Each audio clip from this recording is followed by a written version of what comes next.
अहम खबर वज़ीर आला पंजाब मरीम नवाज ने हुकूमती गंदम खरीदारी मनसूबा सबूताज करने की कोशिश नाकाम बना दी।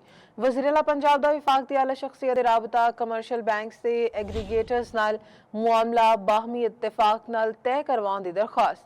मुंतखब ट्रेडिंग कंपनीज नूं कर्ज फराहमी के मामले ते हुकूमत बैंक्स विच कई दिहाड़े तो जारी डेडलॉक अज खत्म होने का कवी इम्कान है।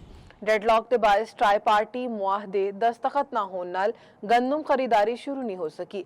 एग्रीगेटर का कहना है कि ट्राई पार्टी मुआहदे ना होने नाल गंदम फरोख्त करने वाले किसानों नूं रकम की अदायगी फिल वक्त मुमकिन नहीं।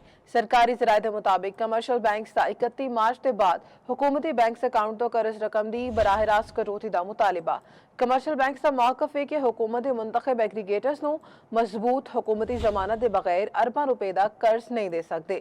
डेडलॉक क्यों ते किसने पैदा किया? पंजाब हुकूमत की इब्तदाई तहकीकात विच अहम इंकशाफात भी सामने आ गए। हुकूमती जराये के मुताबिक कमर्शियल बैंक के चंद सीनियर अफसरान के रिश्तेदार गंदम खरीदारी लई अपना एक मॉडल लियाना चाहते सन। किसानां दी वड्डी तादाद हुकूमती स्कीम के तहत 3500 रुपए फी मन कीमत ते गंदम फरोख्त करने की ख्वाहिशमंद।